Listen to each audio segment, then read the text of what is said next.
commence déjà à acclamer le Seigneur. Alors, j'invite le Père Georges et le Père Donald à se joindre à moi. Voilà, Padre, nous vous attendons. Shalom, Padre. Shalom, Père Georges Boué. Shalom, Père Donald Wally. Shalom, mes pères à moi. Le duo en Jésus. Voilà. Moi, je les appelle le duo. Communément, on les appelle les jumeaux. Bon, ils ne sont pas des jumeaux, mais c'est juste qu'il n'y a pas l'un sans l'autre. Voilà. Voilà. C'est une complémentarité. Et aujourd'hui, le Seigneur nous fait grâce. Shalom à vous, Padre. Soyez les bienvenus. C'est un honneur, au nom du noyau et de Notre-Dame du Refuge, de vous recevoir sur notre plateforme, vraiment pour ce grand temps d'intercession. Je sais que le Seigneur nous fera du bien en ce soir. Alors, bien-aimé de Dieu, je veux déjà que tu commences à te disposer, que tu rentres dans ce qui va se passer. Ne laisse rien passer, que tu arraches tout, que tu te connectes à tout ce qui sera dit. Et je voudrais déjà ne pas prendre trop de temps. Voilà. Mes pères, soyez les bienvenus. Je pense que nous allons commencer avec le Père Donald. Padre, vous avez une exhortation pour nous. Et puis après, je pense que ce sera suivi du temps d'intercession. Donc, je vais m'éclipser dans le background et je vous laisse la parole. Merci, mon Père. À tout à l'heure. Bonsoir à tous et à toutes. Merci pour votre aimable présence dans ce direct. Merci infiniment pour ce cheminement qui nous conduira jusqu'à la Pentecôte et qui a commencé, c'est-à-dire le week-end avec le Saint-Esprit. Nous avons tous invoqué le Saint-Esprit, l'époux de nos âmes, la promesse du Fils, le don du Père. Nous l'avons invoqué et nous sommes dans cette invocation continuelle.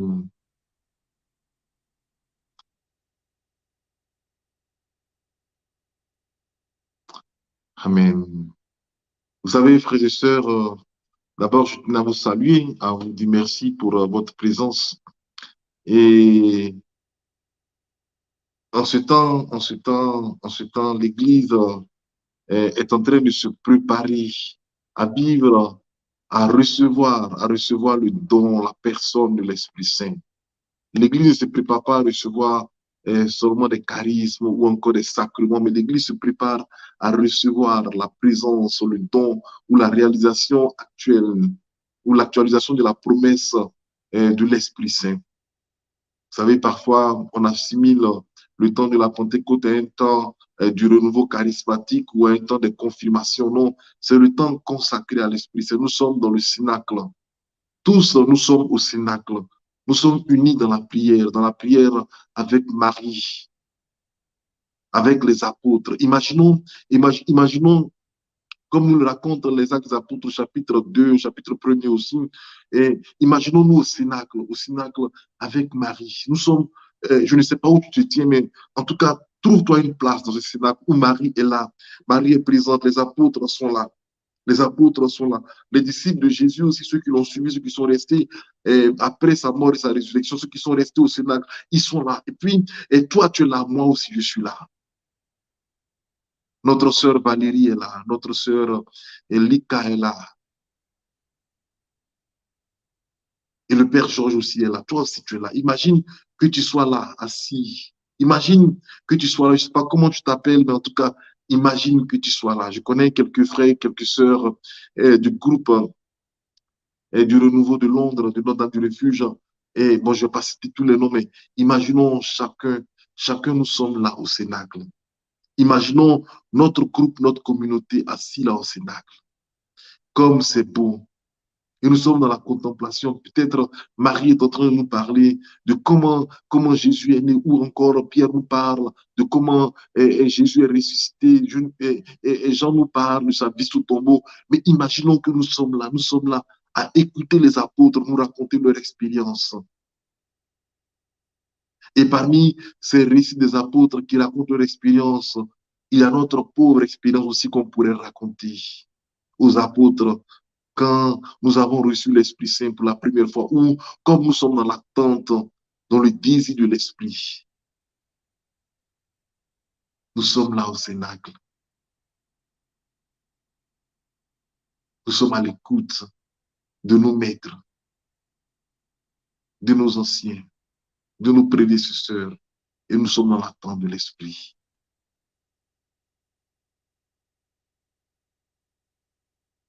Nous attendons l'Esprit Saint, nous attendons que se réalise pour nous une nouvelle Pentecôte pour notre vie.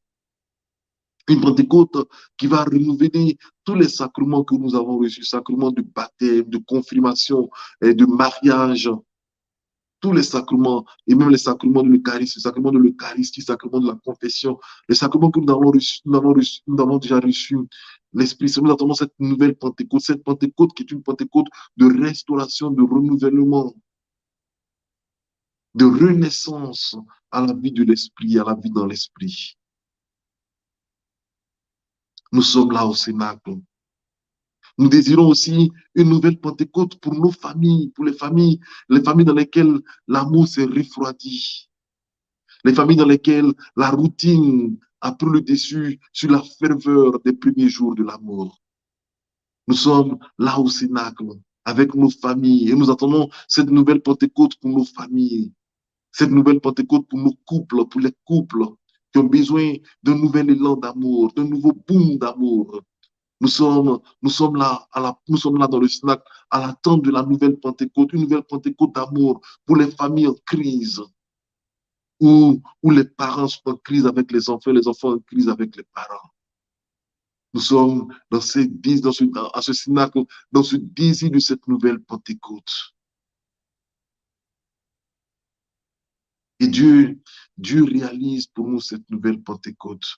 Nous attendons l'Esprit aussi, nous l'attendons pour la nouvelle Pentecôte au cœur de nos groupes paroissiaux, au cœur de nos groupes charismatiques. Nous attendons cette nouvelle Pentecôte, c'est toute l'Église qui prie, qui prie et qui aspire, qui attend, qui désire l'Esprit Saint. Et quand l'Église aspire, l'Église crie, l'Église prie, le Seigneur exauce son Église parce qu'il est l'époux de son Église. Oui, nous attendons cette nouvelle Pentecôte pour nos groupes de prière. Nous voulons une nouvelle Pentecôte pour nos groupes de prière, pour nos communautés, pour l'Église tout entière. Nous voulons un nouveau zèle de la Pentecôte.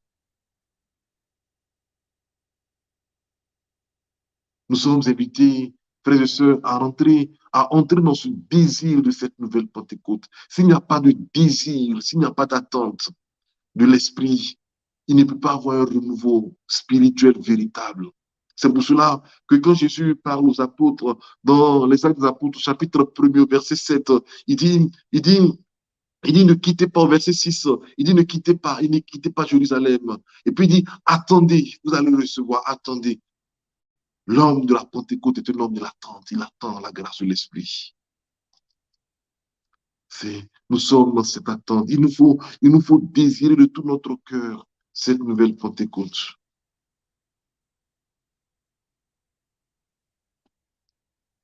Jésus dit,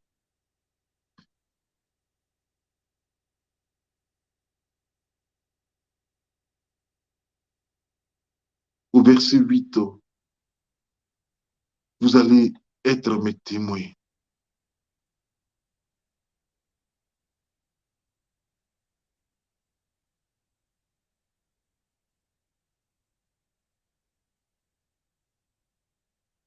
Frères et sœurs, nous sommes tous au Cénacle.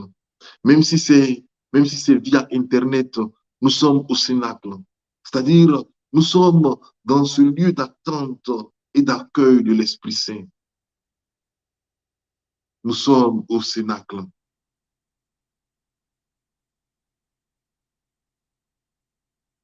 Nous sommes au Cénacle, dans ce lieu d'attente, dans ce lieu de désir, dans ce lieu d'accueil de l'Esprit Saint. Et dans ce Cénacle, il m'a été demandé de partager avec vous la parole du Seigneur. Et je voudrais prendre avec vous appui dans ce synagogue comme méditation l'évangile de Saint Jean au chapitre 1er. Jean dit, et je lis pour vous, Jean chapitre 1er. Au commencement était le Verbe, et le Verbe était avec Dieu, et le Verbe était Dieu. Il était au commencement avec Dieu, et tout fut par lui, et sans lui, rien ne fut. Ce qui fut en lui était la vie, et la vie était la lumière des hommes. Et la lumière, lui, dans les ténèbres, et les ténèbres ne l'ont pas saisi. Il eut un homme envoyé de Dieu, son nom était Jean. Il vint pour témoigner, pour rendre témoignage à la lumière, afin que tous crussent par lui. Celui-là n'était pas la lumière, mais il avait à rendre témoignage à la lumière. Le Verbe était la lumière véritable qui éclaire tout homme. Il venait dans le monde, il était dans le monde, et le monde fut par lui, et le monde ne l'a pas reconnu. Il est venu chez lui, et les siens ne l'ont pas accueilli. Mais à tous ceux qui l'ont accueilli, il a donné pouvoir de devenir enfants de Dieu, à ceux qui croient en son nom, lui qui ne fut engendré ni du sang, ni d'un vouloir de chair, ni d'un vouloir d'homme, mais de Dieu. Et le Verbe s'est fait chair, et il habitait parmi nous. Et nous avons contemplé sa gloire, gloire qu'il tient de son Père comme Fils unique, plein de grâce et de vérité. Jean lui rend témoignage et il clame, c'est de lui que j'ai dit, celui qui vient derrière moi, le voilà passé devant moi, parce que avant moi il était. Oui, de sa plénitude, nous avons tous reçu et grâce pour grâce, car la loi nous fut donnée par Moïse, la grâce et la vérité nous sont venues par Jean. Alléluia.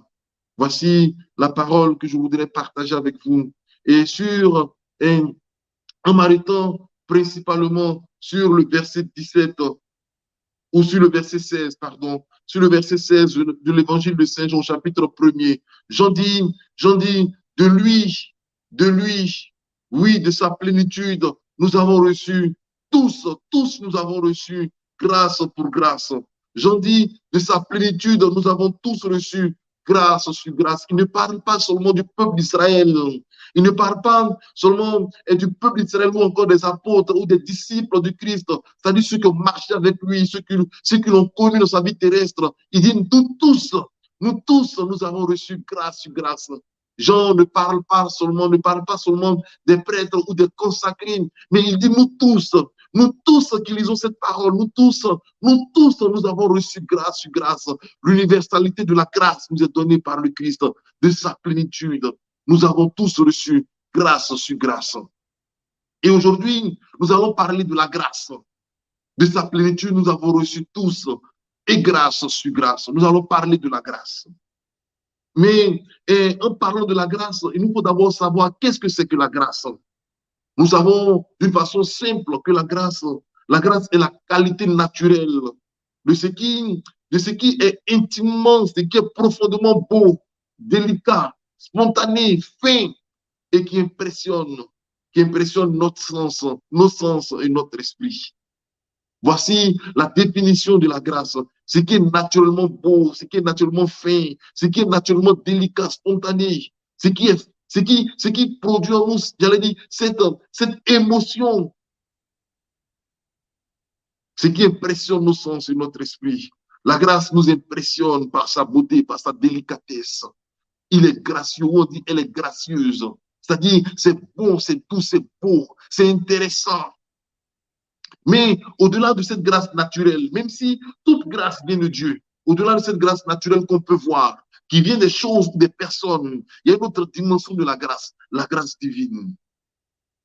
Cette grâce ne vient ni des personnes, ni des choses, mais cette grâce vient profondément et pleinement de Dieu.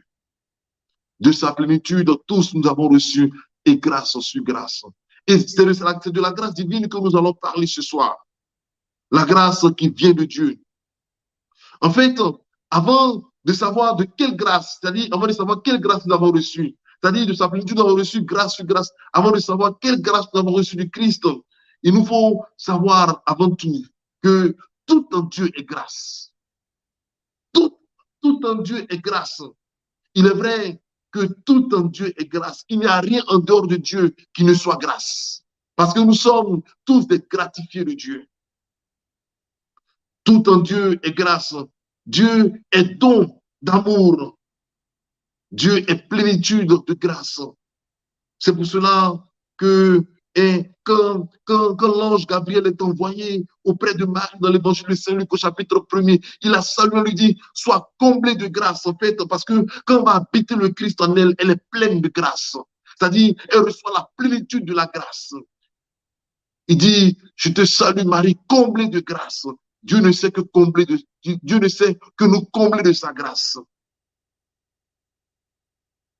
Dieu est don de grâce.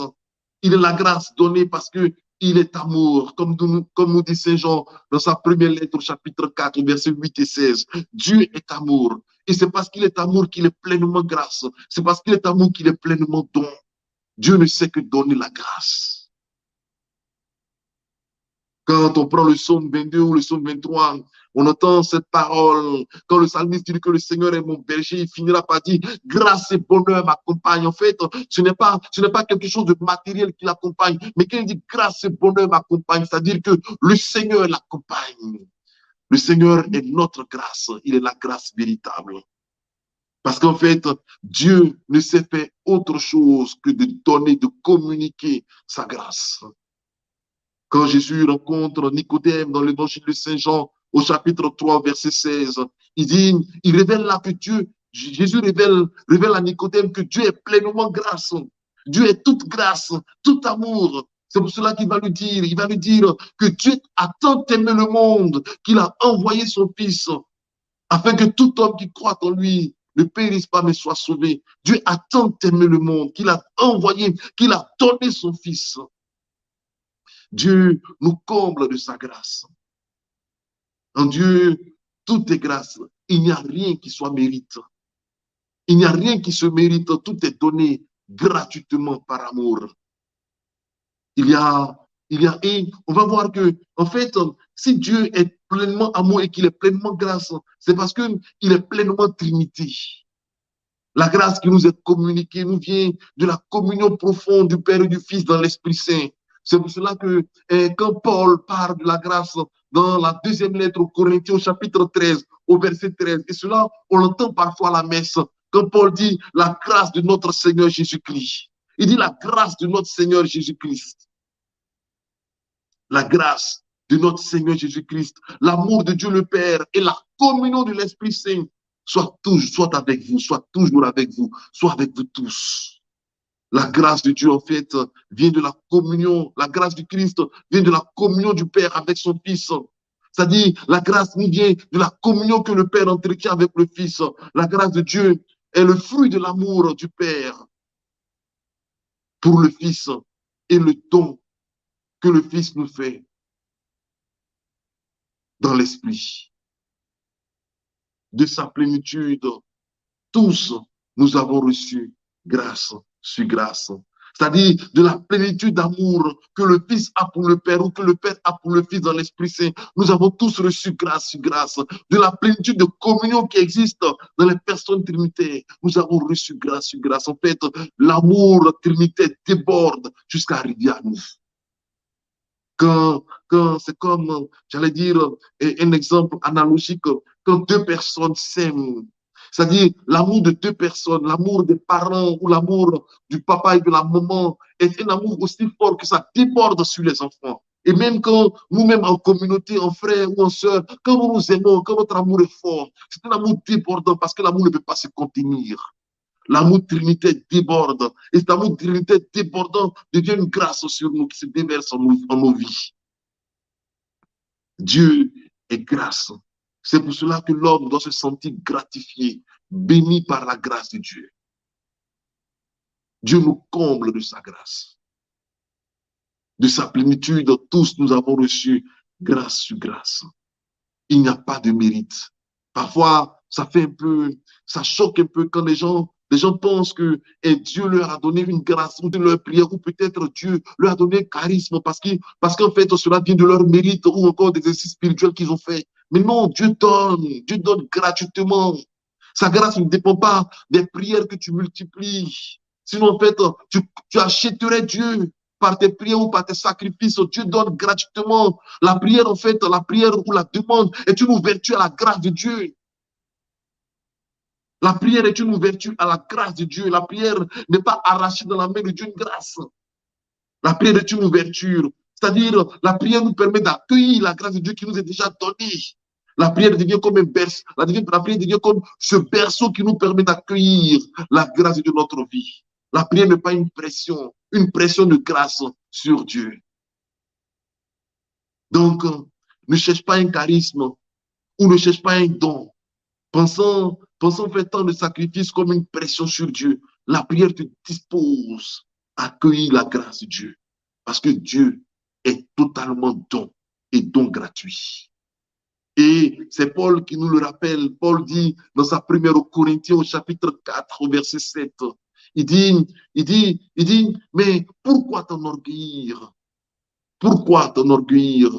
Il dit cela, il dit, mais si tu as tout ce que tu as reçu vient de la grâce, il dit, mais pourquoi t'enorgueillir? Qui donc, en effet, te distingue? Qu'as-tu que tu n'aies reçu? Si tu l'as reçu, pourquoi te glorifier comme si tu ne l'avais pas reçu?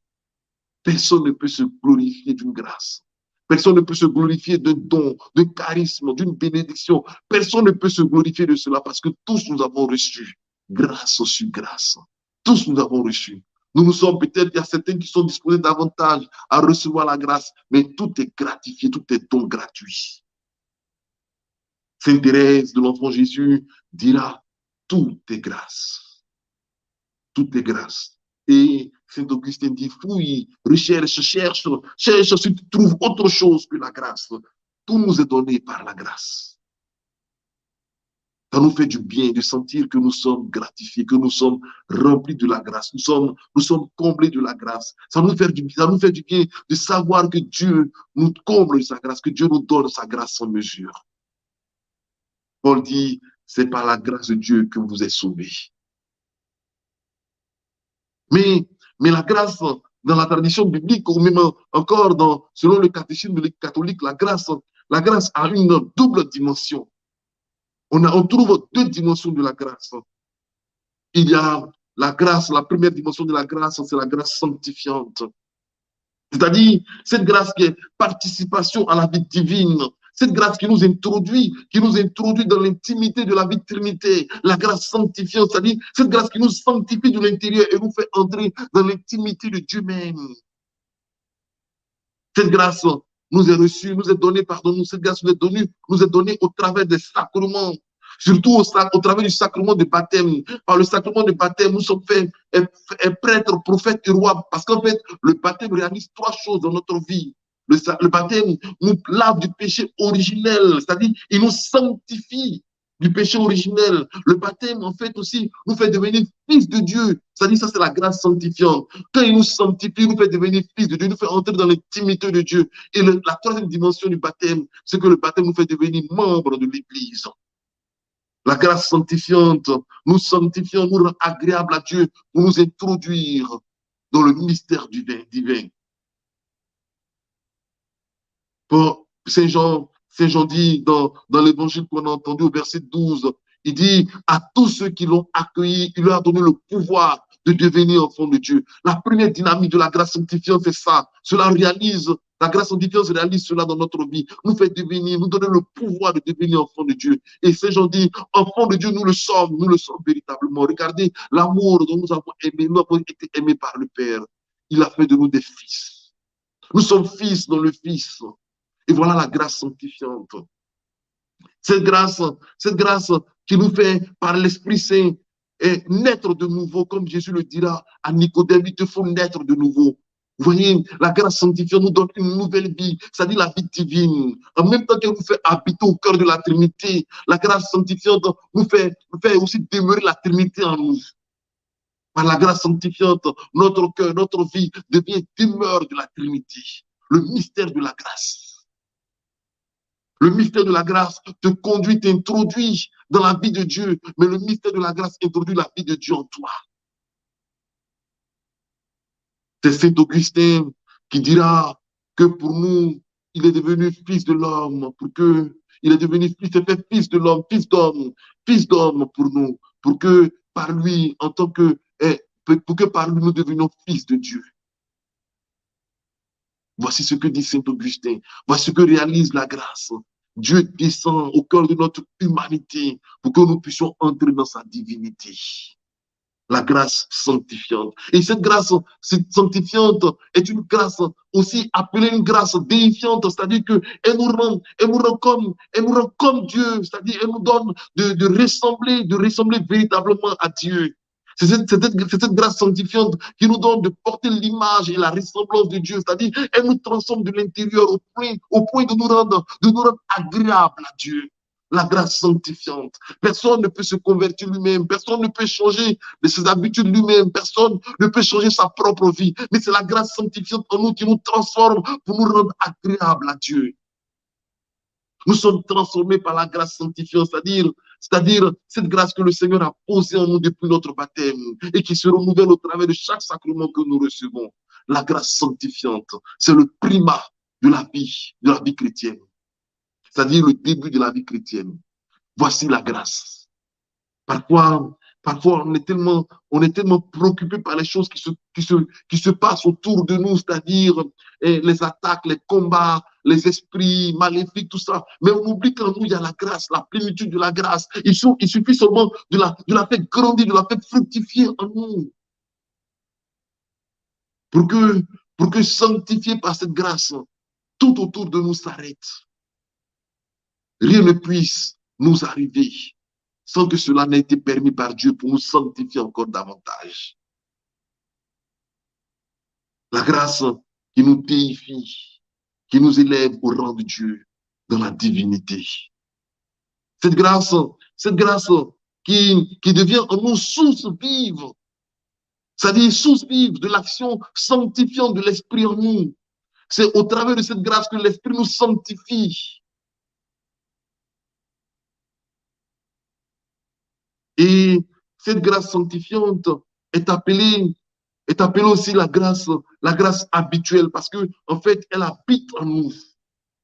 Il nous faut découvrir la grâce qui est en nous. Parfois, on ne sait pas la grâce qui est en nous. On ne sait pas l'identité spirituelle que nous avons, comme on dit. On ne sait pas la grâce qui est en nous. Il y a en toi une grâce sanctifiante, une grâce qui donne de ressembler à Dieu, une grâce qui donne à Dieu de demeurer en toi, une grâce qui donne de demeurer aussi en Dieu. La grâce sanctifiante est en toi. Et cette grâce, elle habite en toi. Personne ne peut te l'enlever. C'est pour cela que personne ne peut renier son baptême.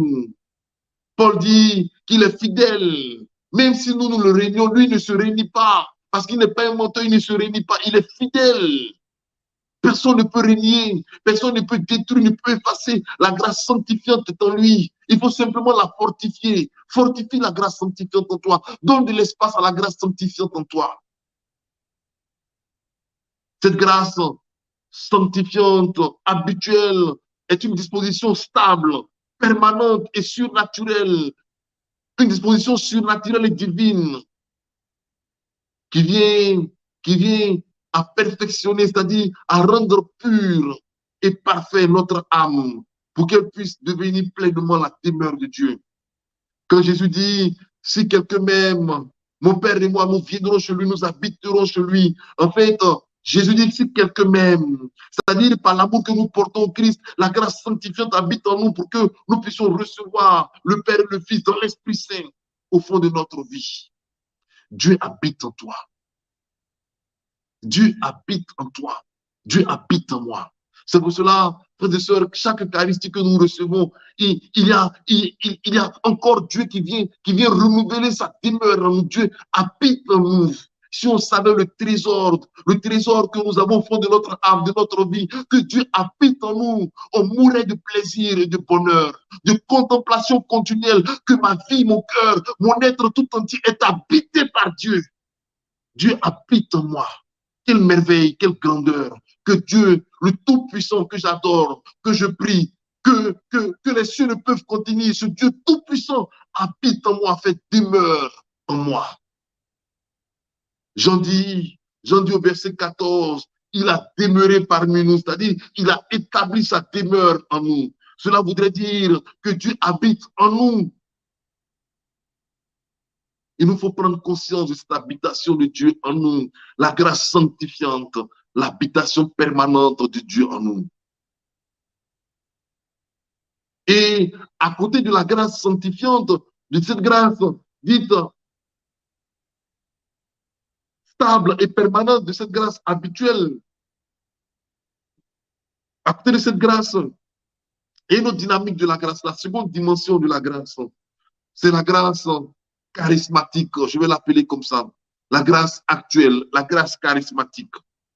Cette grâce charismatique ou cette grâce actuelle, comme on le dit, c'est l'intervention ponctuelle de Dieu depuis le jour de notre conversion, dans le parcours de notre vie chrétienne, jusqu'à la fin de notre vie. C'est-à-dire que Dieu intervient dans notre vie continuellement par les effets de sa grâce, les effets de sa présence, de son amour en nos vies. Si la grâce sanctifiante, la grâce habituelle, elle est permanente, la grâce actuelle est une intervention sporadique ou continuelle de Dieu en nous. La grâce charismatique a cette vision.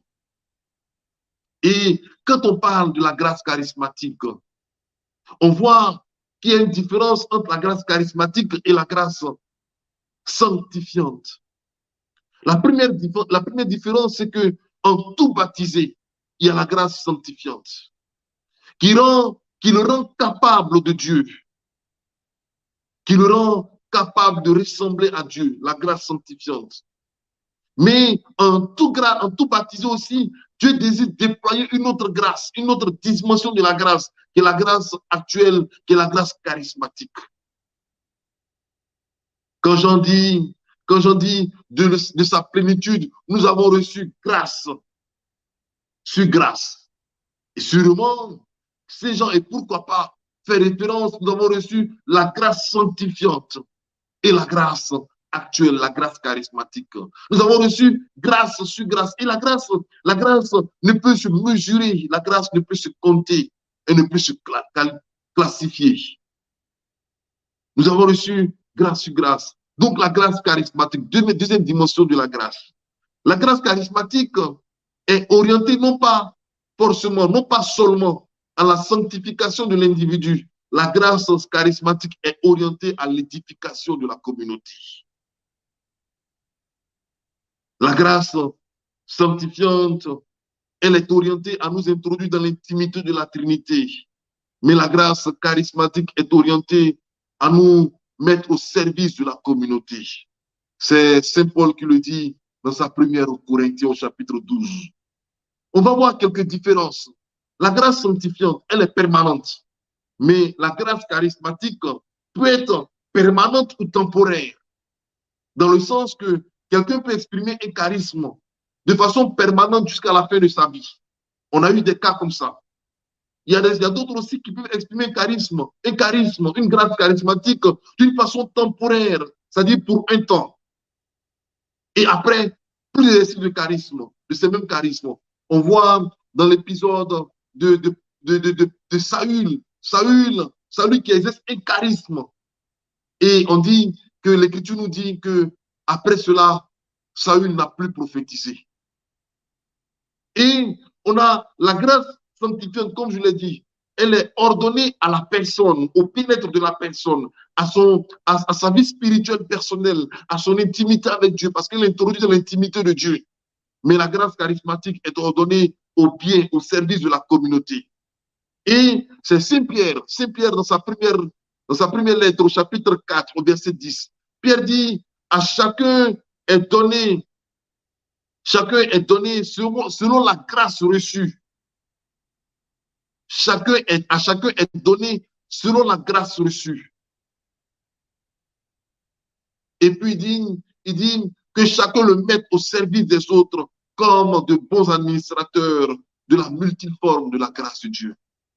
À chacun est donné la grâce de Dieu, le mettant au service des autres comme de bons administrateurs de la multiforme de la grâce de Dieu. C'est-à-dire, la grâce de Dieu est multiple. Elle a plusieurs formes.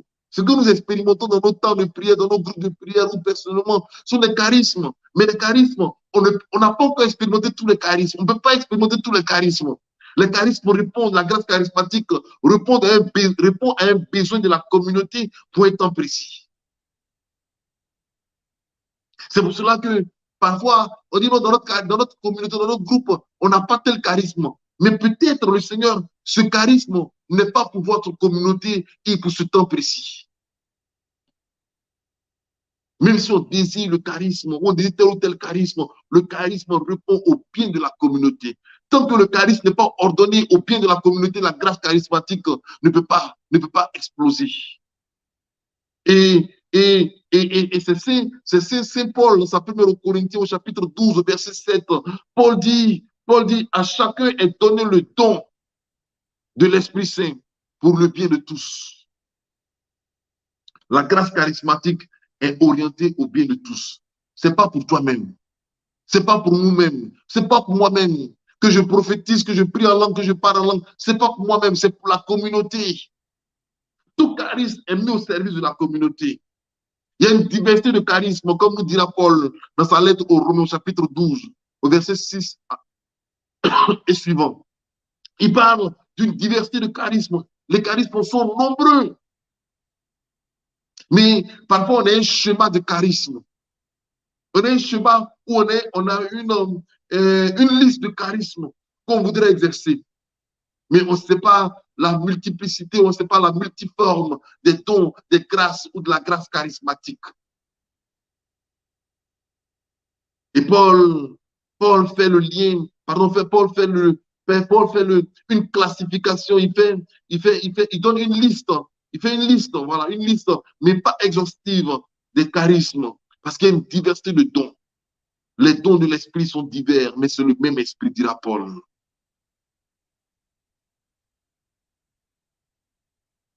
Si la grâce charismatique, à la fin, on pourrait dire que si la grâce charismatique nous est donnée, elle doit être gérée, non pas seulement par l'individu, mais par la communauté. C'est pour cela que c'est la communauté qui diffère les charismes. Ce n'est pas toi. Même si tu as reçu un charisme au cœur de la communauté, il faut que la communauté discerne ton charisme. Parce que la grâce charismatique est mise au service de la communauté. Ton charisme peut être authentique, mais ça peut ne pas servir la communauté. C'est-à-dire, ça peut ne pas servir le groupe. Combien de groupes, combien de communautés ont été détruites par des charismes qui ont été mal exercés, qui n'ont pas été mis au service véritable de la communauté, qui ont été mis au service des individus.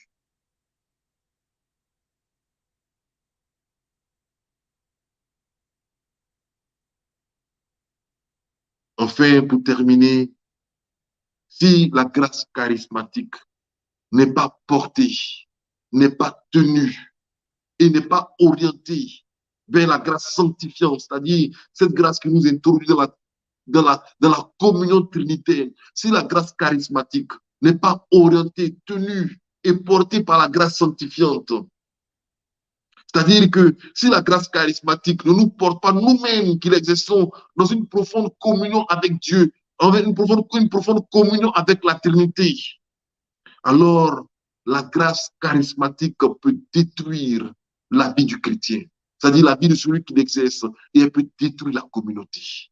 Parce que, en fait, si la grâce charismatique n'est pas portée par ce désir d'intimité avec Dieu, cette grâce, elle devient orgueil.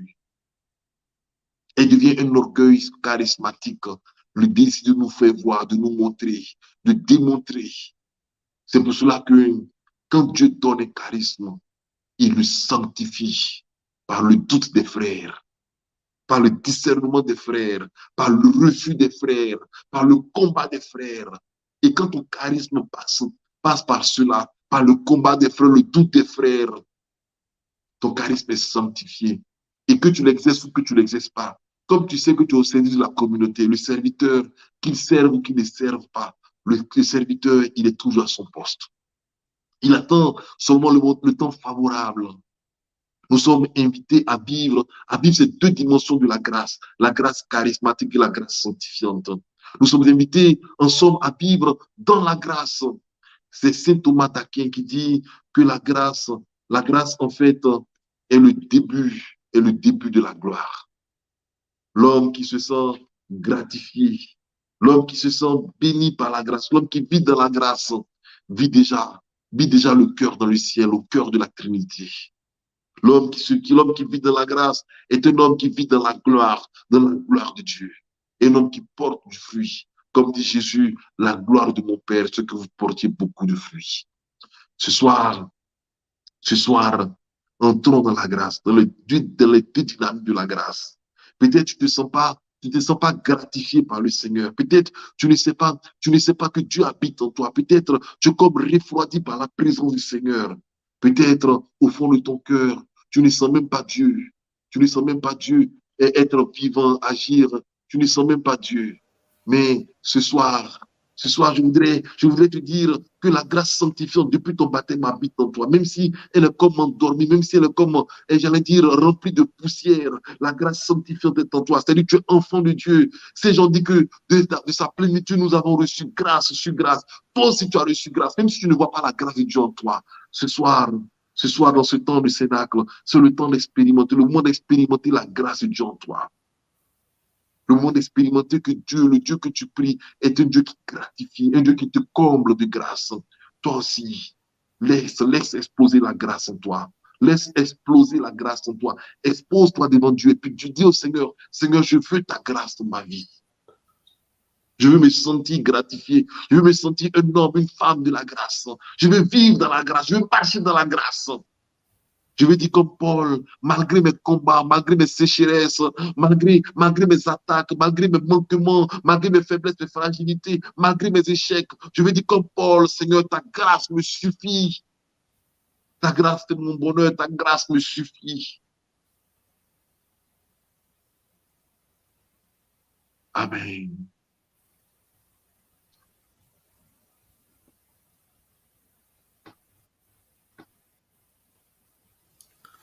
Bien-aimés dans le Seigneur,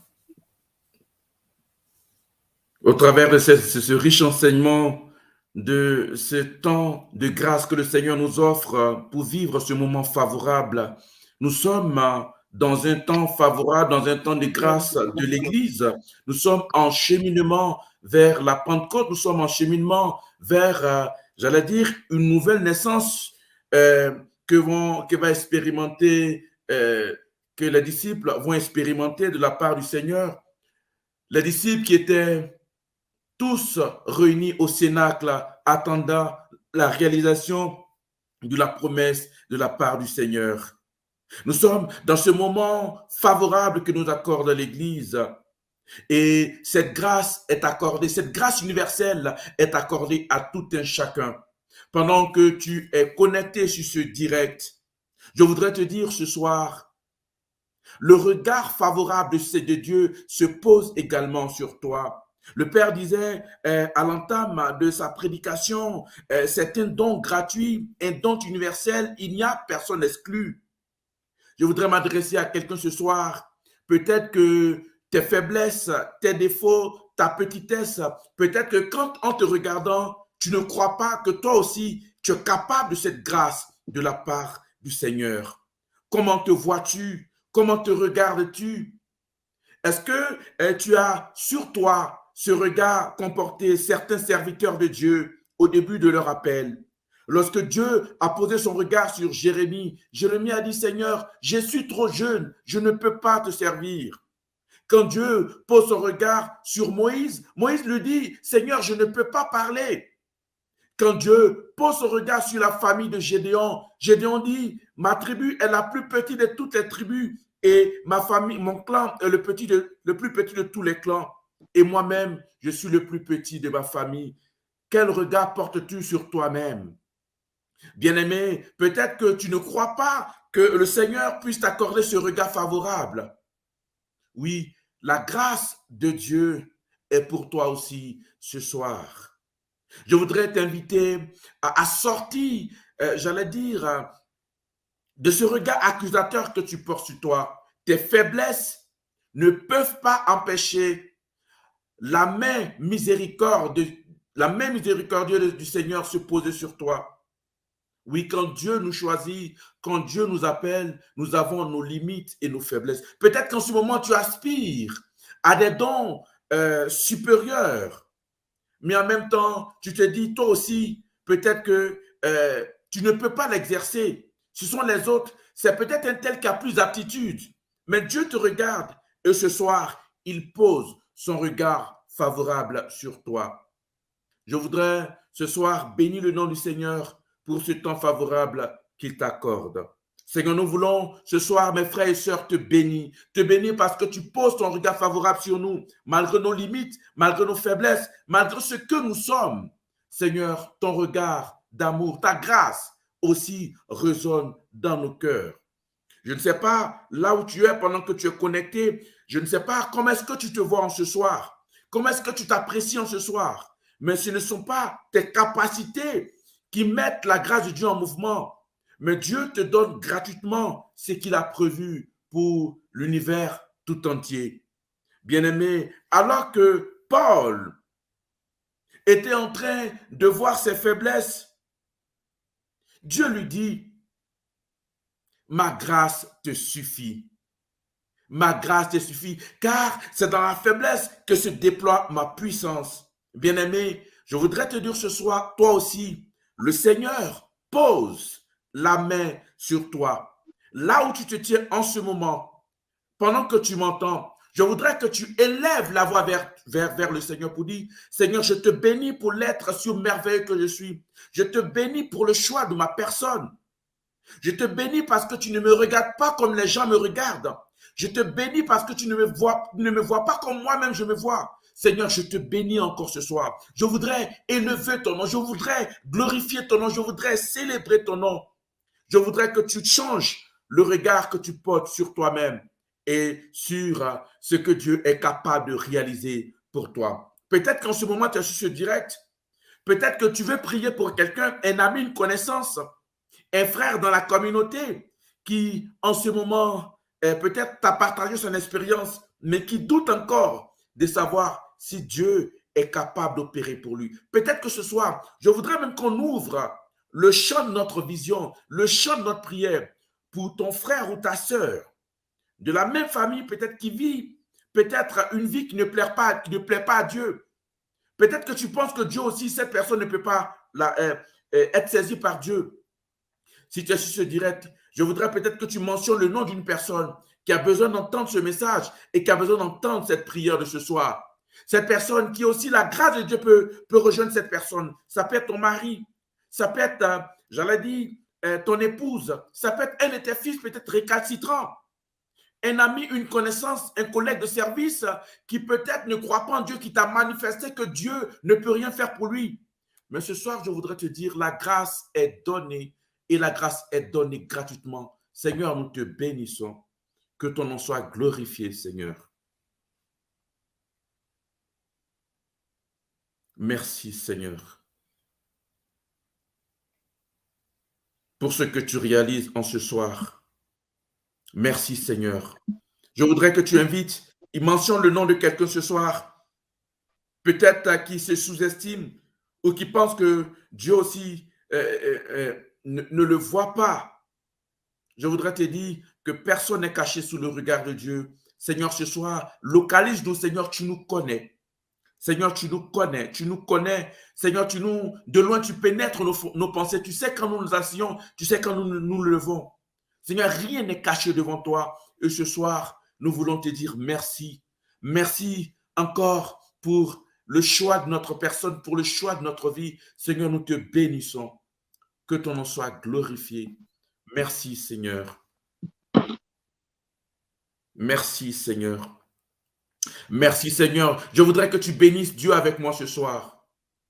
Tu bénisses Dieu avec moi ce soir. Peut-être que aussi, peut-être dans cette dynamique, dans cette quête de plaire à Dieu, dans cette quête de laisser la grâce habituelle faire son œuvre en toi. Peut-être que tu te sens tellement indigne que tu ne crois pas que tu puisses être cet instrument entre les mains du Seigneur.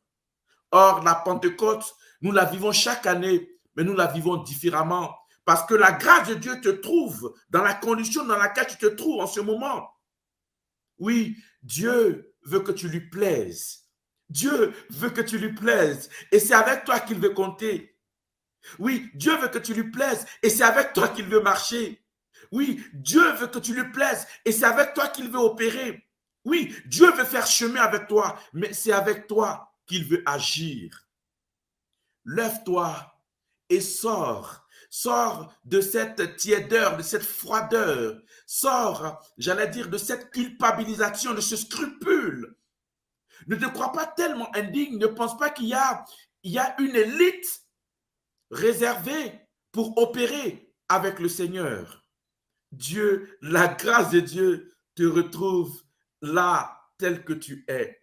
Je ne sais pas ce qu'on a dit de toi. Je ne sais pas comment est-ce que tu te vois. Je ne sais pas comment est-ce que tu vois ton époux. Je ne sais pas comment est-ce que tu vois tes frères qui habitent avec toi, des frères et sœurs de la communauté du même groupe de prière. Mais je dis, toi ou tes frères, vous êtes, j'allais dire, une grâce entre les mains du Seigneur. Ce soir, je désire ardemment avec toi, comme l'a dit le Père, de laisser cette grâce habituelle opérer au travers de toi, opérer en toi. Oui, Dieu peut tout changer, Dieu peut tout transformer, mais ouvre ton cœur à la largesse de Dieu. La grâce ne peut pas opérer quand ton cœur est fermé. La grâce ne peut pas opérer quand tu t'estimes juste, quand tu t'estimes parfait. Peut-être que tu penses que tu as des aptitudes à jeûner, tu as des aptitudes à prier, tu as des aptitudes à faire certains exercices spirituels. Mais la grâce habituelle, la grâce sanctifiante ne peut pas opérer si tu estimes déjà que tu es parfait. Or, c'est ceux qui sont fragiles, c'est ceux qui se sentent petits, c'est ceux qui se sentent, j'allais dire, incapables. C'est avec ces personnes-là que Dieu opère, que Dieu marche. Je ne sais pas si avec moi ce soir, tu t'engages à laisser Dieu opérer en toi. Non pas par tes capacités, non pas par tes aptitudes, mais parce que tu veux juste te laisser conduire par la grâce que Dieu veut opérer en toi. Seigneur, nous voulons te bénir ce soir. Je te bénis pour ce que tu es en train d'opérer maintenant. Seigneur, je te bénis, je te glorifie. Seigneur, je te célèbre pour ce que tu es en train de mettre dans le cœur des personnes. Ouvre nos cœurs, Seigneur, pour que nous puissions comprendre qu'au travers de ce que nous sommes, tu veux opérer au travers de nous. Seigneur, tu veux travailler en nous. Tu veux forger, Seigneur, ces caractères en nous. Seigneur, tu veux tout bouleverser en nous. Mais Seigneur, tu veux que nous puissions être disponibles pour que tu puisses nous conduire. Brise en nous la forteresse qui nous empêche de te laisser, d'opérer en nous. Brise en nous cette muraille qui empêche, Seigneur, que tu puisses, comme un potier, nous donner la forme qui te plaise. Seigneur, je te prie ce soir pour mes frères et sœurs qui sont connectés sur ce direct, qui ont pris la décision de se laisser, j'allais dire, forger, de se laisser conduire, de se laisser guider par toi. Je bénis, Seigneur. Il y a une personne qui se dirait, qui dit, Seigneur, merci Seigneur pour cette parole qui me rejoint, parce que je n'ai pas cru que aussi tu pouvais opérer en moi. Seigneur, je te bénis pour ce que tu es en train de mettre, de confirmer cette parole dans le cœur de ces personnes. Et pendant que tu m'entends, tu es en train de dire, Seigneur, justement, cette parole m'est adressée. Je te bénis. Je voudrais que tu t'identifies sur ce direct et je voudrais relâcher une parole pour toi, car Dieu veut opérer aussi en toi et avec toi. Tu as dit, pendant que je suis en train de parler, j'étais en train de parler, tu dis, Seigneur, justement, cette parole est pour moi, parce que je ne crois pas que moi aussi tu puisses m'utiliser. J'ai trop de défauts. Les gens m'ont donné une certaine image que je ne crois pas aussi que tu puisses opérer à moi et avec moi. Je voudrais que tu t'identifies parce que Dieu aussi veut opérer en toi. Seulement ce que je te demande, c'est que tu te laisses façonner par le Seigneur et ce n'est pas facile. Qu'est-ce qui en toi empêche Dieu d'opérer, de trouver la première place? Qu'est-ce qui en toi empêche Dieu d'opérer? Quelle est cette forteresse? Quels sont ces préjugés qui t'empêchent de laisser la grâce opérer en toi? Oui, Dieu veut que tu lui plaises.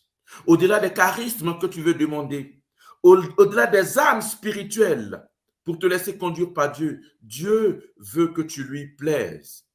Seigneur, nous te bénissons. Nous te bénissons. Seigneur, merci infiniment. Pendant que nous sommes en train de prier pour laisser nos cœurs ouverts à la grâce, pour laisser la grâce de Dieu opérer en nous. Si tu veux plaire à Dieu, laisse Dieu te façonner. Si tu veux plaire à Dieu, laisse Dieu te fortifier. Si tu veux plaire à Dieu, laisse Dieu changer tes formes de pensée.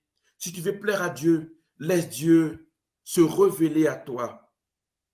Ne dis pas, je suis trop faible, je suis trop petit. Dieu a commencé avec nous un jour. Il y a eu un commencement.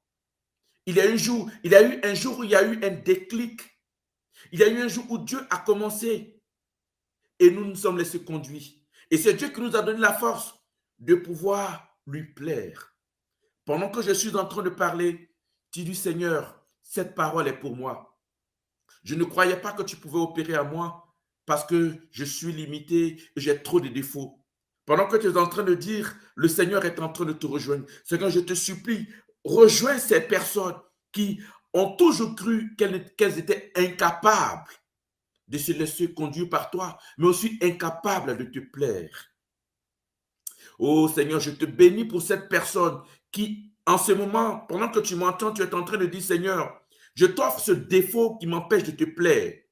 Je ne sais pas ton nom, je ne sais pas quel est le combat que tu mènes en ce moment par rapport j'allais dire, à cette limite. C'est comme une chaîne qui t'empêche d'évoluer, de grandir. C'est-à-dire que chaque fois que tu prends la décision de commencer un truc spirituellement, c'est comme si c'est dans cette même routine que tu te trouves, c'est dans cette même chaîne que tu te trouves condamné.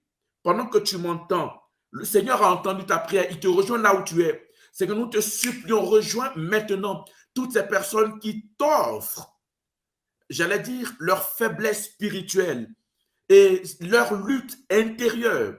Nous te supplions, rejoins-les là où elles se trouvent maintenant.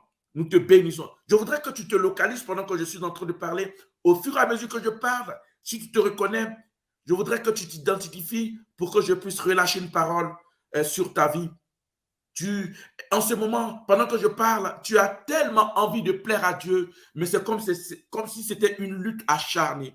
Seigneur, je te supplie et je te prie pour toutes ces personnes en ce soir qui désirent, j'allais dire, grandir dans cette intimité. Pentecôte arrive, mais ces personnes ont peur de vivre Pentecôte comme la même année. Ces personnes veulent te plaire, mais elles sont comme liées, enchaînées. Elles sont comme dans une forme de prison et elles n'arrivent pas à sortir. Seigneur, je te supplie, je t'offre toutes ces personnes qui t'offrent leur faiblesse en ce soir. Seigneur, nous te bénissons. Rejoins-les maintenant. Waouh. Il y a une personne qui est en train d'éclater en sanglots. En sanglots, je vois le nom qui me vient en cœur, je vois Geneviève qui est en train d'éclater en sanglots. Oui, effectivement, et la prière que tu dis en ce moment, ce n'est pas tant la vie charismatique, mais tu dis, Seigneur, je veux te plaire. Seigneur, je veux te plaire. Et tu te redis tellement cette parole que tu as commencé à pleurer. Seigneur, je te bénis. Rejoins maintenant Geneviève là où elle se trouve. Seigneur, Seigneur, que ton nom soit béni. Que ton nom soit béni, que ton nom soit béni, que ton nom soit béni, Seigneur. Je te bénis pour Aubin, il y a une personne qui prie pour Aubin en ce moment sur ce direct. Seigneur, je te bénis. Je ne connais pas, je ne sais pas pourquoi tu pries pour lui, mais que le Seigneur entende ta prière. Je voudrais que tu t'identifies pendant que je parle et que la gloire de Dieu éclate dans la vie de Aubin maintenant, Seigneur. Nous te bénissons pour ce que tu es en train d'opérer. Que ton nom soit glorifié. Merci, Seigneur.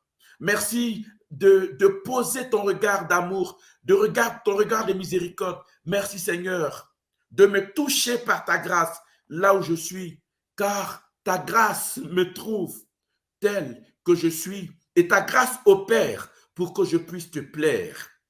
Seigneur, nous te bénissons, que ton nom soit glorifié, que ton nom soit glorifié. Je te bénis pour Sylvia, que ton nom soit glorifié maintenant, opère dans la vie de Sylvia, pour ce que, Seigneur, tu as prévu pour elle. Seigneur, merci. Il y a Albert depuis la Guyane. Seigneur, rejoins Albert maintenant et rejoins maintenant ce désir de sortir de ce combat intérieur afin de te plaire. Que ton nom soit béni, que ton nom soit glorifié. Merci, Seigneur, de continuer d'enflammer nos cœurs de ce désir, Seigneur, de vivre ton intimité. Que ton nom soit glorifié. Honneur à toi, Seigneur.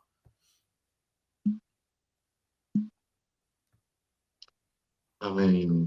Amen. Amen. Amen. Amen.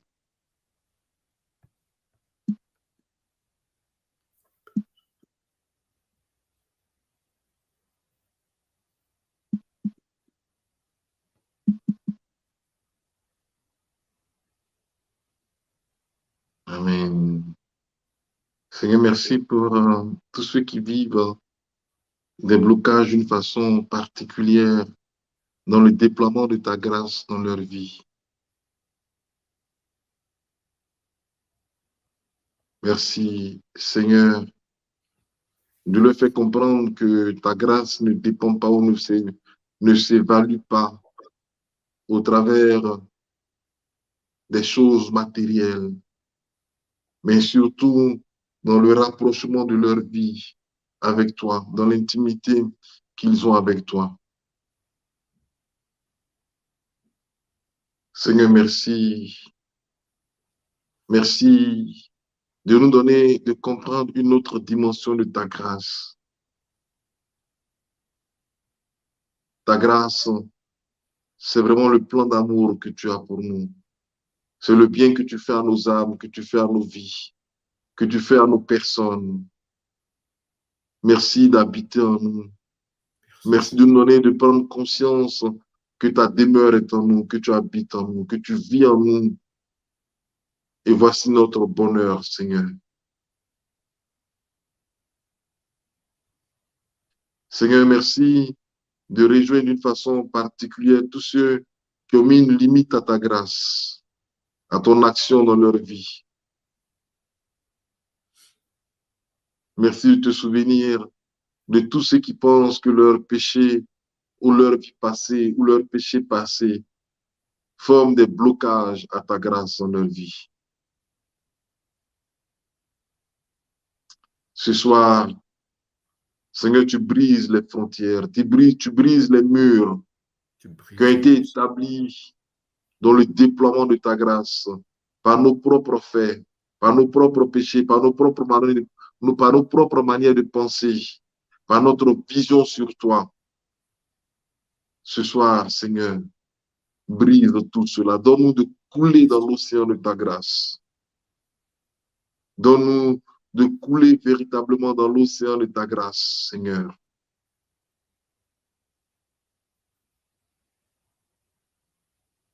Et je voudrais bénir le Seigneur pour ce qu'il nous dit ce soir, que ton péché n'est pas une limite à sa grâce. Puisque ton péché n'est pas plus grand que sa miséricorde. Et le Seigneur t'invite à ne pas regarder ton péché, à ne pas regarder ta vie passée, à ne pas regarder la situation de vie dans laquelle tu es, mais de regarder à sa miséricorde, de regarder à sa grâce. C'est là où tu es, c'est dans ce que tu vis de plus misérable. Dis le Seigneur, que ma grâce se déploie. Seigneur, sois béni, sois glorifié pour tous ceux qui ont besoin de sentir aussi ta grâce dans leur vie. Tous ceux qui ont besoin de sentir ta grâce dans une dimension de leur vie, la grâce de ton esprit.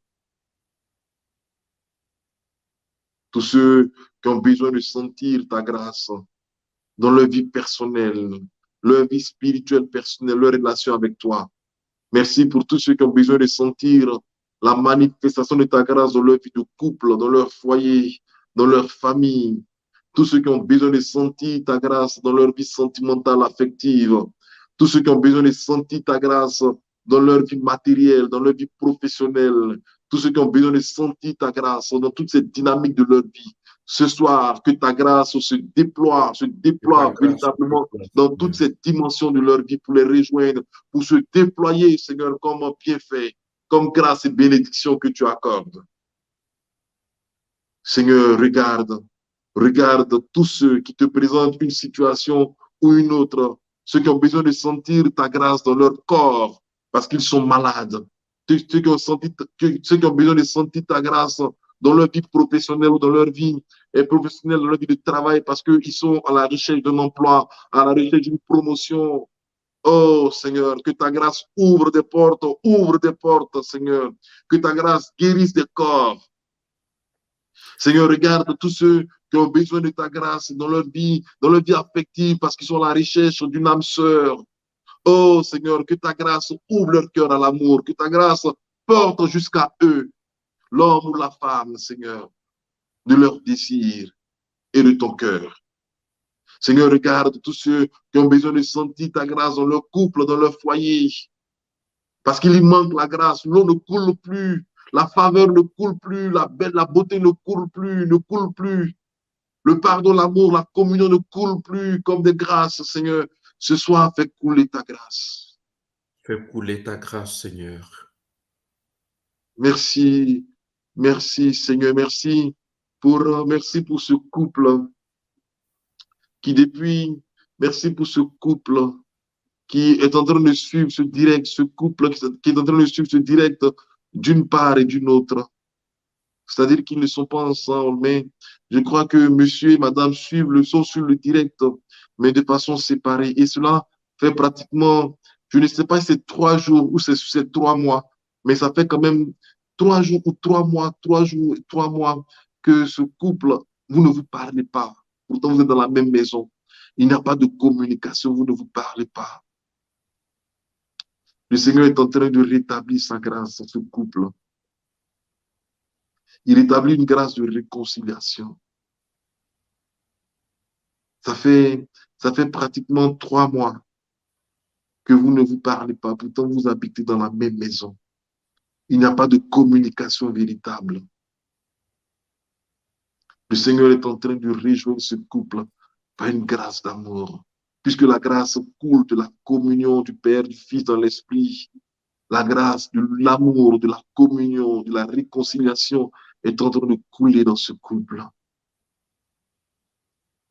Et je sens le cœur de la femme qui est en train de saigner, de pleurer. Et je sens dans mon cœur le désir de l'homme d'aller rejoindre sa femme là où elle est.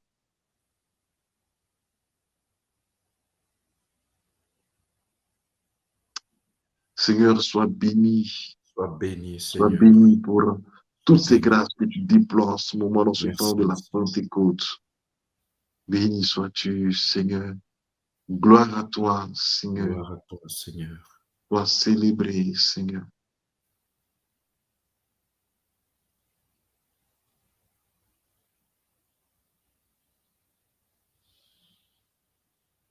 Je voudrais bénir le Seigneur pour une grâce de guérison qu'il est en train d'accorder à une jeune sœur, à une jeune dame qui a comme un côté de son corps qui est comme paralysé. Je ne sais pas si tu es, mais je crois que je ne sais pas si c'est l'AVC ou c'est l'hémiplégie, mais je vois un côté de ton corps qui se paralyse, qui se contracte. Et le Seigneur est en train de guérir ton corps. C'est une grâce de guérison que le Seigneur apporte à ton corps.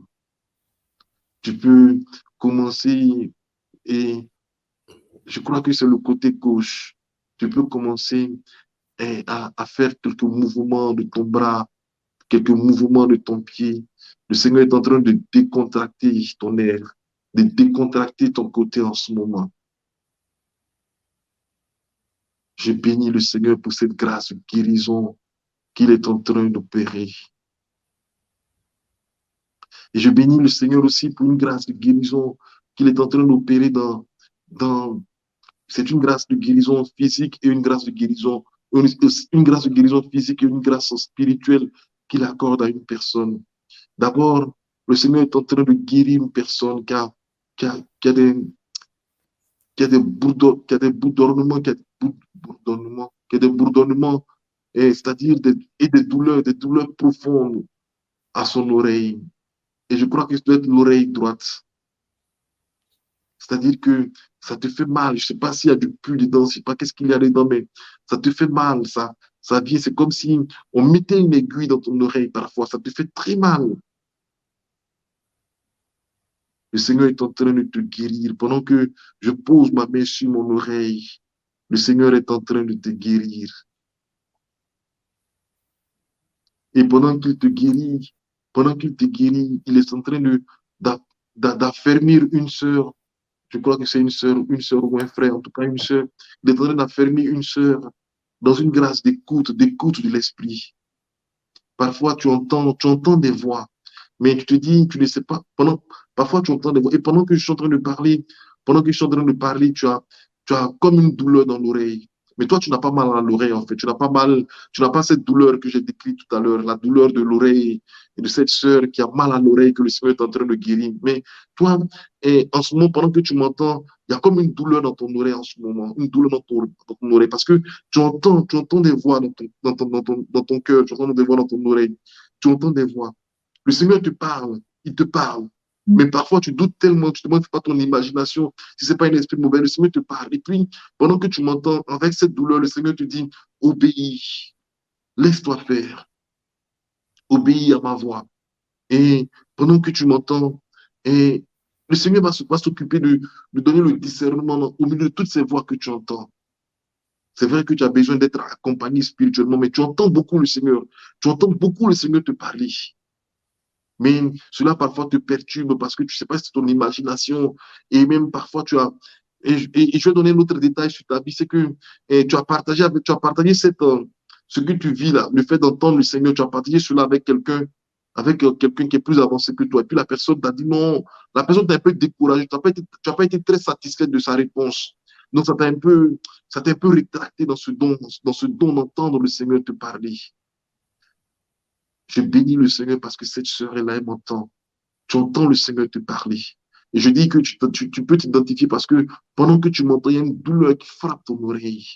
Et je bénis le Seigneur pour cette guérison, la guérison du côté de cette sœur, côté gauche, je crois, de cette sœur qui souffre peut-être d'une paralysie, je ne sais pas si c'est limite plégique, mais c'est une AVC, mais en tout cas, le Seigneur, d'une lourdeur de son côté gauche. Et je bénis le Seigneur aussi pour cette guérison qu'il a accomplie, pour toutes les grâces qu'il est en train de déployer, grâces de réconciliation, de paix, de communion. Merci, merci Seigneur, merci pour toutes ces confirmations de paroles, toutes ces personnes que tu rejoins d'une façon particulière. Sois béni, notre Dieu, sois glorifié. Sois glorifié, Seigneur. Et sois béni, Seigneur, sois béni, Seigneur.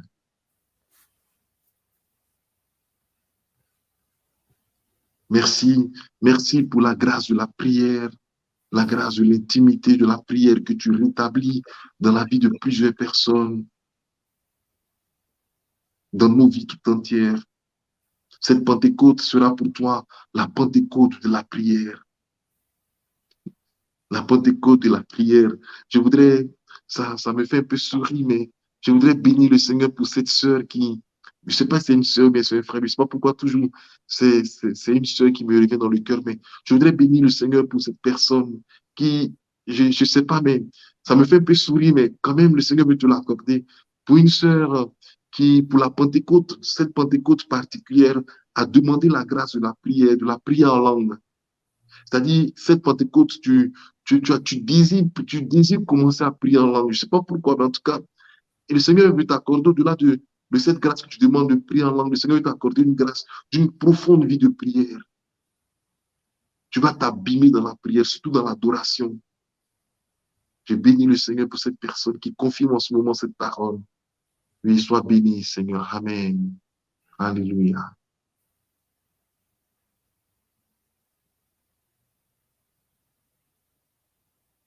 Amen.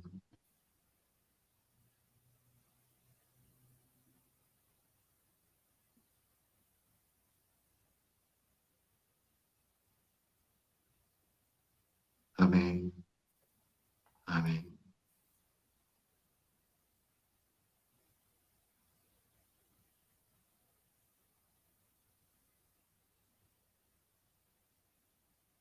Amen. Amen. Amen. Je voudrais terminer en priant d'une façon, vous savez, là. Alléluia. Bon, c'est vrai que c'est indirect, c'est sûr.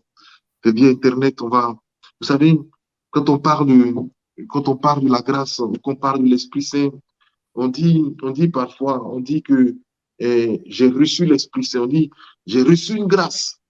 Le Seigneur m'a fait la grâce, j'ai reçu une grâce. Donc, quand on parle de l'Esprit Saint, on dit, nous voulons recevoir l'Esprit. Jésus dit, vous allez recevoir une force. Il parle de recevoir.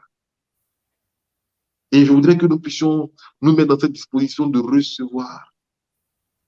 C'est une grâce que nous allons vivre dans ces temps qui vont venir. Bon, le Père le sait, on va vivre ça dans le temps qu'on va vivre ensemble. C'est une grâce, mais je crois que le Seigneur veut anticiper déjà ce qu'on va vivre prochainement dans un temps de Pentecôte. Et, alléluia. Et quand on parle de l'Esprit, on va recevoir l'Esprit, on va recevoir une grâce. Donc, on va recevoir, c'est-à-dire que recevoir que tu reçois quelque chose, c'est-à-dire que tu l'as reçu dans tes mains, c'est-à-dire que j'ai reçu, que j'ai pris, j'ai saisi. Donc, on va simplement, je ne sais pas comment tu nous suis, où tu nous suis, tu vas simplement ouvrir les mains. Et puis, le Père Georges va relâcher des bénédictions, des paroles de grâce sur nous. Commence à dire, à confesser dans ton cœur que grâce et bonheur m'accompagnent. Demain, tu te lèveras, tu iras au travail. Grâce et bonheur m'accompagnent. Dis, quand tu seras dans le métro, quand tu seras dans le bus, quand tu seras dans ta voiture, grâce et bonheur m'accompagnent. Regarde à gauche, il y a la grâce. Regarde à droite, il y a le bonheur. Grâce et bonheur m'accompagnent. On va simplement ouvrir les mains. Tous, nous allons ouvrir les mains. Comme dans une attitude de recevoir encore. Et Saint Jean dit, de sa grâce, nous avons reçu, de sa plénitude, nous avons tous reçu. Donc nos mains sont ouvertes pour recevoir d'une façon spirituelle et grâce sur grâce. Et même pendant que nos mains seront ouvertes à recevoir ces grâces, il y a des gens qui vont expérimenter la grâce tomber dans leurs mains de façon physique, de façon matérielle, par des lourdeurs, par des picotements, par des chaleurs. Le Seigneur va se manifester par ce don de la grâce qu'il nous donnera. Parce que Jean dit de sa grâce, de sa plénitude, nous avons reçu grâce sur grâce. Personne n'est exclu de ce moment que nous sommes en train de vivre. Ouvrons simplement nos mains, un signe d'ouverture de notre cœur pour recevoir la plénitude de la grâce que Dieu nous donne dans ce temps de prière. Amen. Amen.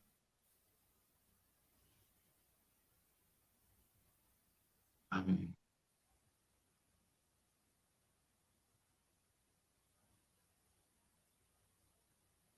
Voilà, maintenant que nous sommes disposés, le Père va prier, le Père va relâcher des paroles de grâce, il va prononcer des paroles de grâce selon ce que le Seigneur va mettre sur son cœur pour nous. Nos cœurs, nos mains sont ouverts devant toi, Seigneur. Déploie ta grâce en nous et sur nous.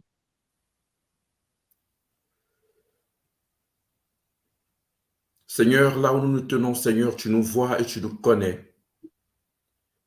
Seigneur, nous ouvrons, Seigneur, largement, c'est vrai, nos mains, mais en même temps, nos cœurs sont ouverts maintenant, Seigneur.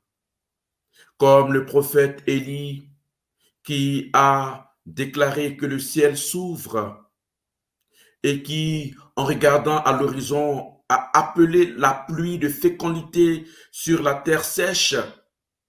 Ce soir, Seigneur, nous te supplions maintenant, relâche ta pluie maintenant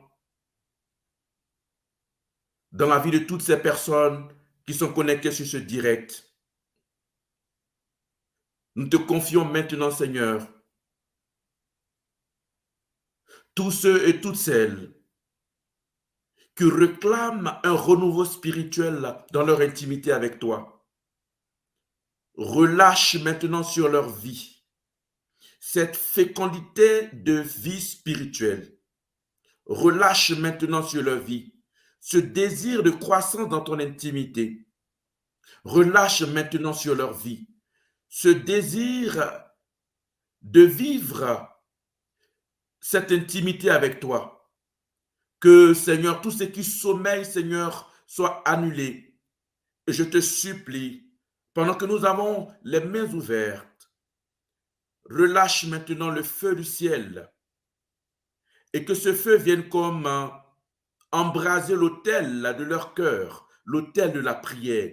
Embrase-les maintenant, embrase-les maintenant, embrase-les maintenant.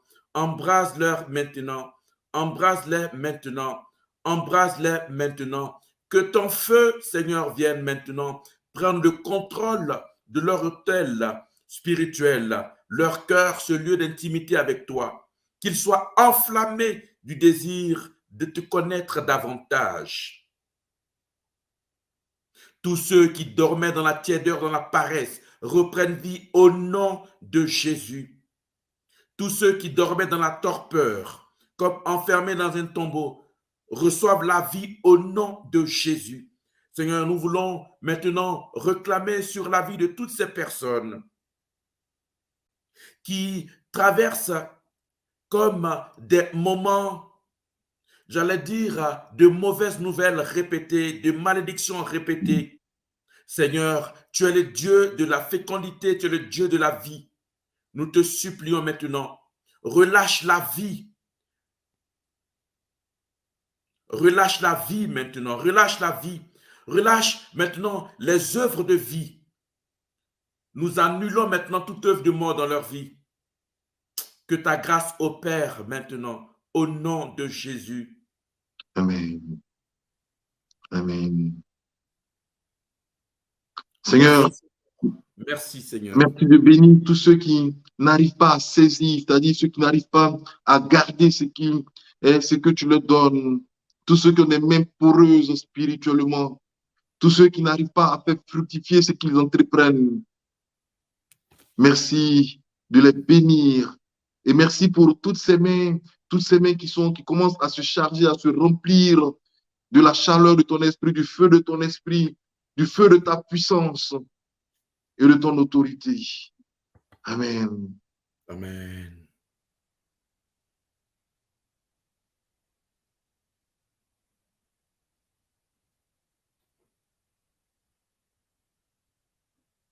Ça coule et ça coule encore.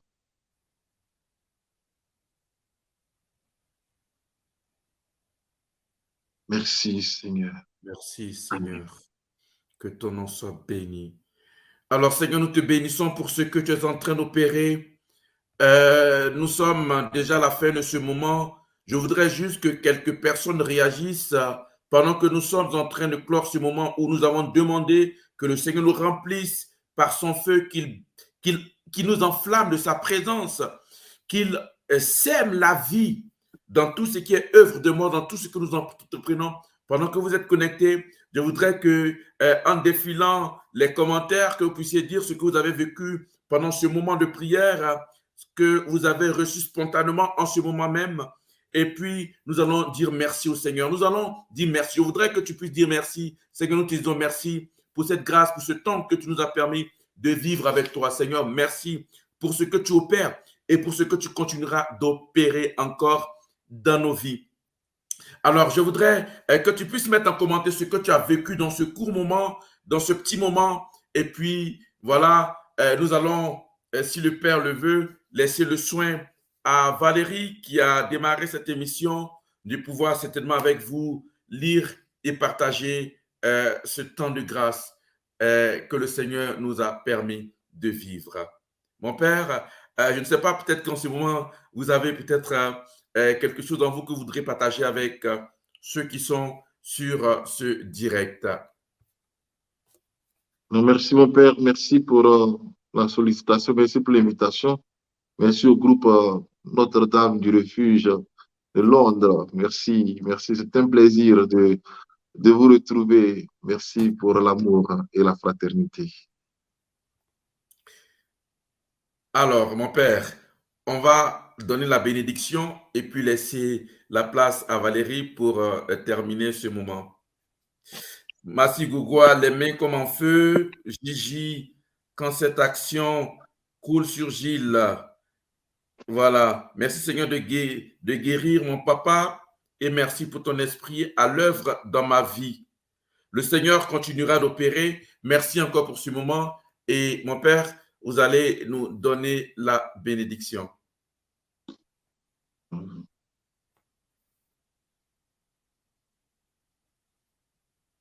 Le Seigneur soit avec vous. Et avec votre esprit. Que Dieu Tout-Puissant bénisse le Père, le Fils et le Saint-Esprit. Amen. Alors, bonne marche vers la Pentecôte et puis on se retrouve au Cénacle toujours. Voilà. Et n'oubliez pas le dimanche prochain à la paroisse Notre-Dame de France pour l'effusion, la grande effusion avec le groupe de prière. Amen. Amen, amen, amen. Alors, bien-aimé de Dieu, j'espère que tu as été béni, béni, béni par ce temps d'intercession. Je voudrais vraiment que nous envoyions des cœurs, des cœurs, des cœurs, des cœurs, des cœurs pour dire merci au Père Georges Yoboué et au Père Donald Wally